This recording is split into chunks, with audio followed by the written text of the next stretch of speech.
মাঠে, স্কুল মাঠে ছোট্ট একটি পরিসরে মহিলা পুরুষ বয়স্ক সন্তান তুল্য সকলে মিলে ছোট্ট একটি আয়োজনে আমরা কথা বলতে এসেছি। সবাইকে অসংখ্য ধন্যবাদ। আমার সালাম গ্রহণ করবেন।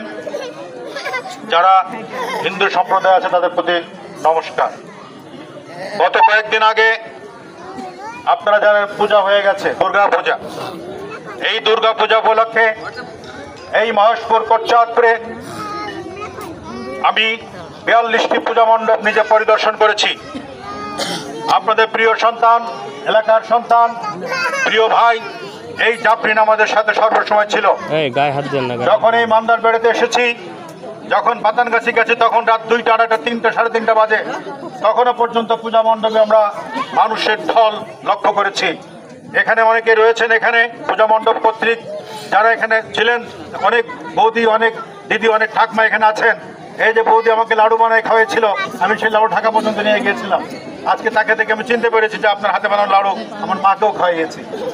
এখানে একটি কথা বলার মূল কারণ হলো, আমরা কে কোন সম্প্রদায়ের বড় কথা নয়। আমাদের প্রথম পরিচয় আমরা মানুষ হিসেবে মাথা উঁচু করে দাঁড়িয়ে কথা বলতে চাই। মানুষ হিসেবে কাঁধে কাঁধ মিলিয়ে একে অন্যের ঘরে চালে চাল মিশিয়ে বসবাস করতে চাই। সেটা হবে আমাদের সবচেয়ে বড় পরিচয়। জাতি হিসেবে ইতিহাসের পাতায় লেখা থাকবে। আগামী ফেব্রুয়ারিতে যে নির্বাচন হবে, সেই নির্বাচন ঐক্যবদ্ধভাবে এই মহেশপুর কোটচাঁদপুর ঝিনাইদহ 3 আসনে যিনি ধানের শীষ মার্কায় নমিনেশন নিয়ে ভোট করার সুযোগ পাবেন, ঐক্যবদ্ধভাবে আমরা তার পিছনে ঐক্যবদ্ধভাবে ধানের শীষে ভোট দিয়ে তাকে বিপুল ভোটে বিজয়ী করব। ক্ষমতা ছাড়া, নারীর সহযোগিতা ছাড়া একজন পুরুষ কোনোভাবেই তার জীবন সার্থকতা করতে পারে না। আমি যেমন সঙ্গীত শিল্পী হিসেবে যখন প্রতিষ্ঠিত হয়েছি, আমার মা একজন নারী। মা তখন সন্তানকে যেভাবে লালন পালন করেছেন, আমি যখন বাইরে চলে গেছি গান গাইতে, যখন বিবাহ করেছি, আমার স্ত্রী একজন নারী। এই স্ত্রীর সহযোগিতা পেয়ে আজকে কিন্তু আজকে বাংলাদেশের মানুষের কাছে সব জায়গায় প্রতিষ্ঠিত হওয়ার সুযোগ পেয়েছি। নারীর ভূমিকা যদি সংসার থেকে 100% না পান, নারীর সহযোগিতা না পান, কোনো পুরুষের জীবন সার্থক হবে না। এখানে যারা পুরুষ আছেন চিৎকার করে বলুন, নারী ছাড়া কোনো পুরুষের জীবন সংসম্পন্ন হয়েছে? হয় নাই। আমার মা একজন নারী, আমার মেয়ে একজন মেয়ে, আমার ছেলে একজন নারীর সন্তান।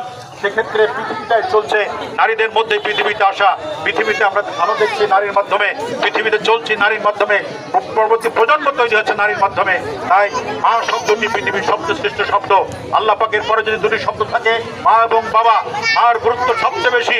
10 মাস 10 দিন পেটে ধারণ করে যখন পৃথিবীতে সন্তান জন্ম দেয়, সেই সন্তান আস্তে আস্তে লালন পালন করে, ছোট থেকে শিশু অবস্থা থেকে আস্তে আস্তে বড় করে, যখন সেই সন্তান হাঁটতে শেখে, যেতে শেখে, স্কুলে যায়, কলেজে যায়, বড় হয়, তখন সেই সন্তানের দায়িত্ব এসে যায় মা বাবাকে সুস্থ সুন্দর রাখার জন্য।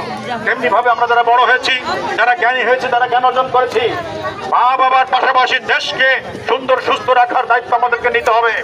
এই বাংলাদেশকে সুস্থ রাখার জন্য, সুন্দর রাখার জন্য দেশ নেত্রী বেগম খালেদা জিয়া এবং দেশনায়ক তারেক রহমানের হাতকে শক্তিশালী করবার জন্য তাদের যে সুন্দর স্বপ্ন, বাংলাদেশকে সুস্থ সবল বাংলাদেশ তৈরি করার ক্ষেত্রে তাদেরকে আমাদের সহযোগিতা করতে হবে।